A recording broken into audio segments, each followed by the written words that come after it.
જય શ્રી સ્વામિનારાયણ.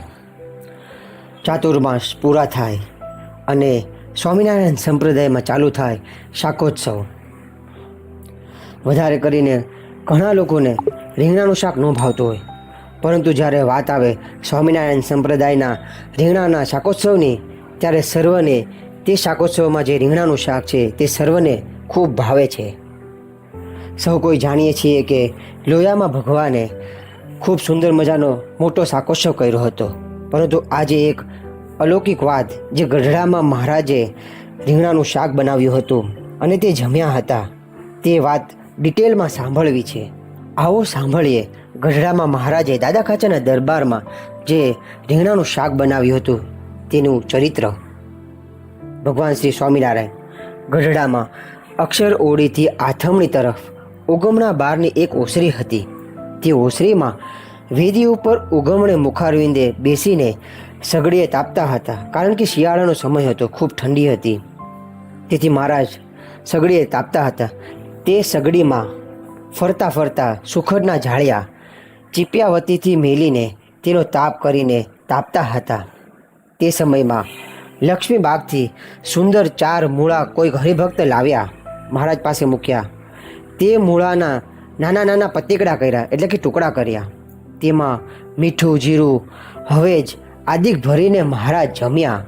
ને થોડીવાર પછી શ્રીજી મહારાજ બોલ્યા, જે અમારા પેટમાં ખૂબ જ ભૂખ લાગી છે, પેટ બળે છે, માટે ભજનાનંદ સ્વામીને બોલાવો, કેમ કે તે કાંઈક ઔષધ કરે તો પેટમાં બળતરા થાય નહીં. ત્યારે મોટીબાએ કહ્યું છે, એનું ઔષધ હું જાણું છું મહારાજ. ત્યારે મહારાજે કહ્યું છે, તમારું ઔષધ લાવો. પછી થીણું ઘી ને ધોયેલી સાકર મોટીબા લાવ્યા. ચાંદીના વાડકામાં તે ઘી અને સાકર મેળવીને તેના નાના નાના ગ્રાસ કરીને મહારાજ જમ્યા, એટલે પેટમાં બળતું મટી ગયું. ત્યારે મોટીબાએ કહ્યું છે, ઘીમાં તો એવો ગુણ છે જે ગરમીને મટાડે ને વાયુને પણ હરે. હે મહારાજ, તમે રીંગણાના શાક કરો છો, તેમાં ગરમ મસાલા બહુ નાખો છો, પણ તેમાં ઘીને બળે કરીને ગરમી જણાતી નથી. કેમ જે ગરમીવાળા સૌ જમે છે, માટે ઘીમાં તો બહુ સારો ગુણ રહ્યો છે. ત્યારે મહારાજ બોલ્યા, છે તમે કહો છો તેવા જ ઘીમાં ગુણ છે. પછી તે જ સમયમાં ભક્તિબાગથી એક હરિભક્ત આવ્યા. તે 5 શેર રીંગણા લાવ્યા, મહારાજ આગળ મૂક્યા. ત્યારે મહારાજે તેમાંથી એક રીંગણું પોતાના હાથમાં લઈને જોયું ને બોલ્યા, છે આ રીંગણા બહુ સારા છે. એમ કહીને બહુ વખાણીને બોલ્યા, છે લ્યો આપણે શાક કરીએ. એમ કહીને પોતાના સારું શાક કરવાની જે તપેલી હતી તે મોટીબા પાસે મંગાવી. ત્યારે મોટીબાએ કહ્યું, છે મહારાજ, શાક તો અમે ખંભાતની હાંડલીમાં કરીએ છીએ, તે શા સારું? તો તપેલીમાં શાક સારું ન થાય ને હાંડલીમાં શાક ખૂબ જ સારું થાય. તેટલા સારું તપેલીમાં શાક નથી કરતા અને હાંડલીમાં કરીએ છીએ. પછી મહારાજે મોટીબાને કહ્યું, છે આપણે સમય હોય સમયે જઈએ છીએ, ત્યારે શેમાં શાક કરીએ છીએ? એટલે મોટીબાએ કહ્યું, છે ત્યારે તો તપેલીમાં કરીએ છીએ. ત્યારે મહારાજે કહ્યું, છે તો પછી તપેલી લાવો. ત્યારે મોટીબાએ કહ્યું, છે એ તપેલી તો પટારામાં છે. મહારાજે કહ્યું, છે પટારો ઉઘાડો, ખોલો અને લાવો. પછી મોટીબા તે પટારો ઉઘાડીને ઓપન કરીને શાકમાં ઘી, મીઠું, મરચું, જીરું આદિ જે નાખવાના મસાલા તથા વાસણ વગેરે જોઈએ તે સામાન લાવ્યા. મહારાજે તે તપેલીને સગડી ઉપર મૂકી. પછી મહારાજે પોતાની જાતે જ રીંગણાના જે ટોપકા, ઉપરનું જે ટોપકું હોય તે ઉતાર્યું અને લાંબા ચીરા કર્યા ને શાક સુધાર્યું ને તપેલીમાં 2 શેર ઘી મેલ્યું. જે લાંબા રીંગણા સુધાર્યા હતા તેમાં મહારાજે મસાલો ભર્યો ને ઘીમાં મૂક્યા. પછી તે ઢાંકી દીધા ને તપેલીને નીચે તાપ કર્યો. પછી મહારાજે તે તપેલીને ઢાંકી દીધી અને પછી તપેલીની નીચે ગેસ ચાલુ કર્યો, એટલે કે તાપ કર્યો. ને જરાક વાર પછી તે શાકની વરાળ હાથમાં લઈને સૂંઘી ને બોલ્યા, છે હજુ શાક કાચું છે. મહારાજની જે શાક પકાવવાની રીત છે ખૂબ જ અલૌકિક હતી. માત્ર વરાળના હાથમાં લઈને તેમને ખબર પડી જતી હતી કે શાક કાચું છે કે પાકું છે. આવી રીતે તેમણે 3 વાર મહારાજે શાકની વરાળથી તપાસ્યું અને છેલ્લી વારે વરાળ સૂંઘીને કહ્યું છે, વાહ, હવે શાક ચડી ગયું, માટે ગોરસ અને ચણાનો લોટ લાવો. ગોરસ એટલે કે માખણ. ત્યારે મોટીબા બોલ્યા છે, લ્યો મહારાજ, હમણાં લાવીએ. પછી મોટીબા લાવ્યા એટલે મહારાજે દોણામાં હાથ નાખ્યો, ગોરસ હલાવ્યું. મહારાજનો હસ્ત કાંડા પર્યંત સુંદર ધોળા ગોરસવાળો દેખાણો.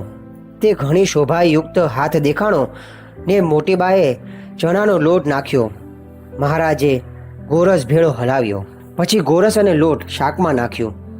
તે શાક સારી પેઠે હલાવીને તળે તાપ કર્યો.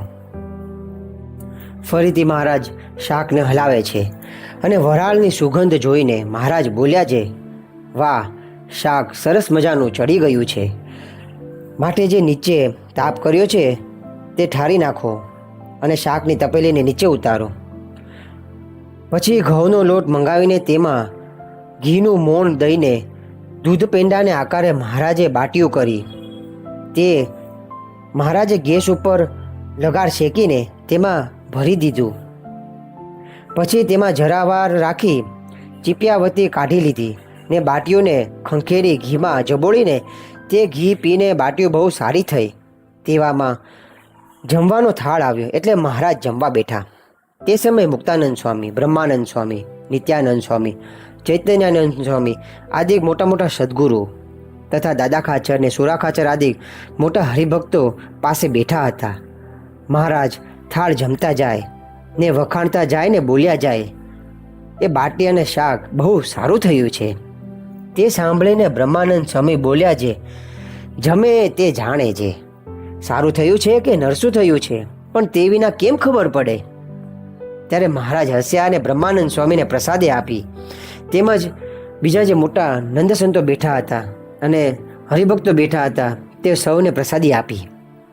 એ રીતે મહારાજ સારી પેઠે જમ્યા ને પછી ચડું કરીને મુખવાસ જમીને કહ્યું છે, આ શાકનો વાટકો બાઈઓને આપો. પછી તે શાક બાઈઓએ જમીને બહુ વખાણ્યું ને મોટીબા તથા લાડુબાએ કહ્યું છે, આપણે જે શાક કરીએ છીએ પણ મહારાજ જે આ શાક કર્યું એવું તો આપણું કોઈ દિવસ થતું નથી. એમ કહીને મોટીબા બોલ્યા છે, લક્ષ્મીજી જેવા શાક કરે પણ મહારાજના શાક જેવું તો ન જ થાય. કેમ છે એ તો સર્વે રસના પ્રવર્તક છે, માટે એમના જેવું શાક કદી થાય જ નહીં. આવી રીતે મહારાજે ગઢપુરમાં સુંદર મજાનું વૃત્તાંતનું કહેતા કે રીંગણાનું શાક બનાવી અને બાટી બનાવીને પોતે જાતે જમ્યા. સ્વામિનારાયણ સંપ્રદાયનું જે રીંગણાનું શાક છે તે ખૂબ જ વખણાય છે. તેનું એક જ ને માત્ર એક જ રીઝન છે કે ભગવાન શ્રી સ્વામિનારાયણે તે શાકને સર્વોપરી ગણીને તે શાકનું શાકોત્સવ કરીને તેને આખા જગતમાં ખૂબ જ પ્રસિદ્ધ કરી દીધું. જય શ્રી સ્વામિનારાયણ.